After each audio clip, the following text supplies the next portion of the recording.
Et puis vous, Arnaud, vous êtes allé à la rencontre d'une jeune femme qui a décidé de soigner ses nombreuses angoisses et aussi ses infections chroniques, parce que oui, elle avait vraiment tout le temps des infections, et elle a banni le mauvais sucre de ses repas. Vous allez voir, c'est absolument dingue.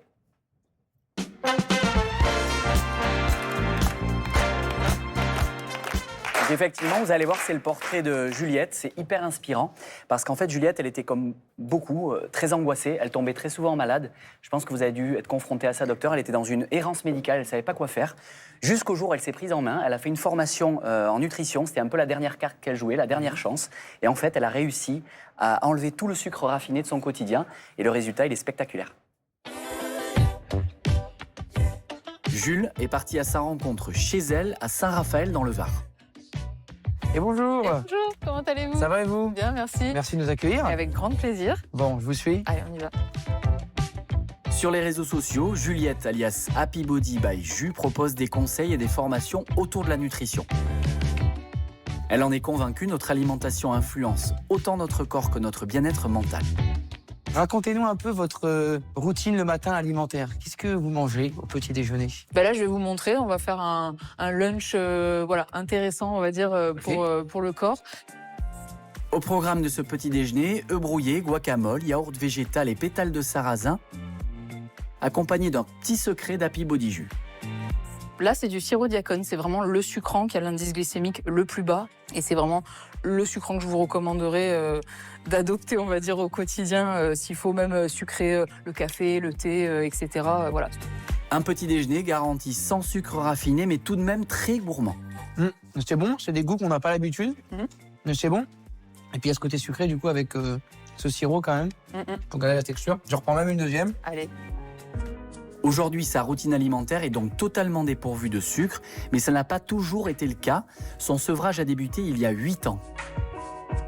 Alors pourquoi j'ai arrêté le sucre? Parce que j'avais plein de soucis de santé. Donc au niveau physique, c'était surtout plein de symptômes, donc rien de grave, mais en fait plein de maladies chroniques. Donc j'enchaînais les sinusites, j'en faisais 3 par an, les gastro, des maladies pro-inflammatoires en fait. Au niveau des maladies mentales, donc moi j'ai eu plein de troubles parce que j'ai eu une enfance compliquée. Donc il y a eu troubles anxieux, troubles nerveux, j'avais des crises d'angoisse, je souffrais de dépression. En fait, j'ai fait plusieurs épisodes dépressifs et je cherchais des solutions partout. J'ai fait le tour des cabinets de spécialistes divers et variés et je trouvais pas. Il y a rien qui s'arrangeait, il y a rien qui s'améliorait. Donc un soir, c'est un ami qui m'a dit mais t'as essayé d'arrêter le sucre? Je lui ai dit mais quel est le rapport avec ce que je suis en train de te raconter?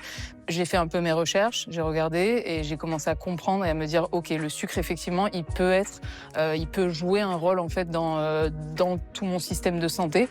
Donc ça coûte rien d'essayer de faire un test. J'ai dit je vais essayer 3 semaines et effectivement j'ai été rapidement conquise. En parallèle, la jeune femme suit une formation en nutrition pour mieux accompagner son arrêt du sucre, mais aussi pour comprendre comment son alimentation peut influencer son mental. Et ça a été super dur au niveau mental, je vais pas vous mentir. Vraiment, là je me suis rendu compte de ce qu'on appelle la voix de l'addiction, c'est-à-dire qu'il y avait vraiment une voix dans ma tête qui me demandait d'aller à la supérette en bas et d'aller prendre sa dose. Mais une fois que, on va dire après une dizaine de jours, une fois que ça s'est calmé, là, les bienfaits, ils étaient juste hallucinants. Je me suis sentie mieux que jamais au niveau mental déjà. Et tous les symptômes physiques se sont progressivement en fait diminués. Et c'est ce qui m'a donné envie de plus jamais reprendre. 8 ans plus tard, la jeune femme se sent enfin apaisée et libérée de ses angoisses. Est-ce qu'on peut dire que ce sevrage du sucre a été pour vous décisif dans votre vie et notamment votre psychologie? Alors j'avais clairement un fond stresseux, anxieux en permanence. Ça s'est transformé ensuite en phobie, en crise de spasmophilie. Donc j'ai eu des phobies de l'avion, du train, de la voiture. Au moment où j'ai arrêté le sucre, pour la petite anecdote, 2 semaines après, j'ai pris un billet d'avion pour rejoindre une copine à Bali. J'ai fait 24 heures de vol. Et il n'y a plus jamais eu de problème. Depuis, je prends l'avion sans aucun souci. Et je pense que ce qui a été important dans mon parcours, c'est que j'ai d'abord fait un travail sur la partie mentale. Donc, gestion de l'émotion, reconstruction un petit peu de l'estime de soi. Et ensuite, l'arrêt du sucre a favorisé la diminution des symptômes. Donc, l'un n'empêche pas l'autre. Et c'est pas parce qu'on arrête le sucre qu'on n'a pas besoin d'une thérapie et vice-versa. Le sevrage du sucre, ça a été le tournant, le virage qui m'a amené vers une vie plus alignée avec moi-même et plus heureuse du coup.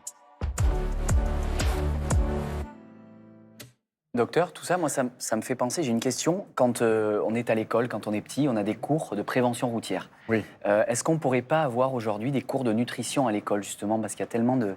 Voilà, c'est de la prévention de très jeune. C'est une excellente question. Moi, je donne des cours de temps en temps dans les écoles, à Nice, où sont mes petits-enfants.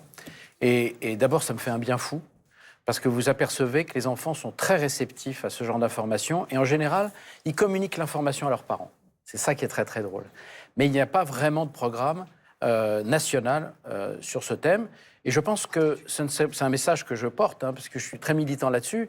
On pourrait très bien proposer aux médecins, nutritionnistes, diététiciennes d'aller dans les écoles, les payer pour ça, en France, pour donner des cours de base sur la nutrition. Parce qu'il faut bien voir que nos enfants, ils ont la publicité du mercredi après-midi avec les dessins animés, où il y a beaucoup de produits qui sont des produits salés, sucrés. Bon, les industriels font leur publicité, c'est logique. Mais combien de temps passe-t-on, nous, à leur expliquer ce qui est bon pour eux? Merci beaucoup, en tout cas Arnaud, pour ce reportage. J'espère que, en tout cas, il va vous déculpabiliser, en tout cas essayer de déculpabiliser les gourmandes et les gourmands que vous êtes. On accueille Stan Gusman. Dans la vie, faut pas s'en faire. Agathe, depuis que je suis devenu père, c'était il y a quoi? Il y a 1 an et demi, ressenti 15. Bref, j'ai fait une découverte glaçante. Les enfants sont des junkies shootés au glucose, incapables de résister à une ligne blanche de sucre. Regardez ces images d'une mignonnerie sans nom, certes, mais ce que vous voyez, c'est que vous leur donnez un peu de gâteau et eux, ils poussent le bouchon un peu trop loin, comme dirait l'autre. Alors oui, c'est choupi, mais c'est là que commence la spirale infernale de l'addiction au sucre. Très vite, ils mentent pour avoir leur dose, évidemment. Ils en consomment en cachette, ils deviennent incontrôlables. Regardez ça, c'est terrible. Regardez cette jeune fille. Oh là là. Vous allez la voir. Elle fait une overdose de barbe à papa. Regardez-la. C'est simple, elle est littéralement possédée par le démon du sucre. Pupilles dilatées, spasmes répétés, mâchoire serrée, gestes impulsifs, tous les syndromes d'un bad trip au sucre de canne. J'ai donc voulu comprendre pourquoi le sucre rend les enfants addicts. C'est la faute à nos papilles. En fait, pour s'assurer que dès la naissance, les bébés finissent bien leur biberon, notre palais est particulièrement sensible au glucose. On est programmé pour aimer ça. Le sucre, c'est par nature synonyme de plaisir et de sécurité. Tout l'inverse de l'amertume ou de l'acidité qui peut signaler un danger. Le pouvoir du sucre est tel sur nos papilles que c'est la seule saveur qui résiste au temps. Si en vieillissant, le goût du salé s'atténue comme les autres, le plaisir sucré reste intact. Voilà pourquoi nos grands-mères continuent de tremper leur gâteau dans du café. Qu'on se le dise, le sucre est irrésistible à tout âge de la vie. Et les enfants, pas plus que les grands d'ailleurs, sont incapables de lui dire non. Et pour m'en convaincre, j'ai réalisé il y a 5 ans une expérience sur mon petit-neveu Hector. Vous allez constater 2 choses. 1, il est complètement accro. 2, j'ai pris un sacré coup de pelle. Ah mais non. Et ça, attends, touche pas tout de suite. Je vais te laisser 1 minute, le temps de passer mon coup de fil. D'accord? Non, par contre, t'as plus le droit avant que je revienne, d'accord? Je te promets. Tu me surveilles bien. Que je touche pas à ces bonbons.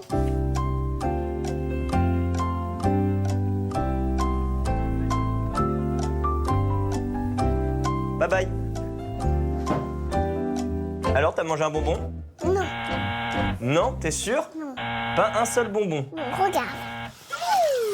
Là, t'as le choix. Soit tu le manges maintenant, ok? Soit t'attends 5 minutes et dans 5 minutes, t'en as pas un, t'en as 3. Oui, c'est clair. Ok, bon bah, à tout à l'heure, hein.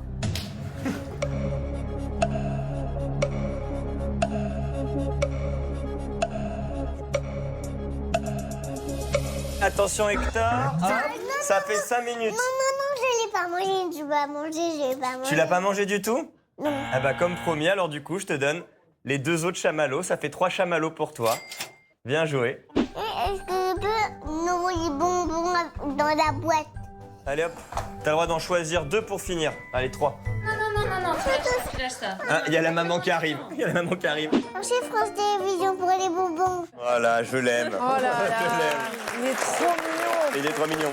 J'étais Il a pris inconscient. un sacré coup de pelle. hein, Ouais, franchement. c'est vrai. Je sais pas ce qu'il y a de plus flippant, ma gueule ou l'addiction au sucre. Non, c'est pas vrai en plus. Non, vous êtes gentil. Bon voilà, moi je vous laisse, je vais aller démonter l'armoire à gâteaux pour éviter que mon enfant devienne addict. Je vous embrasse. Bonne journée. Merci beaucoup Stan.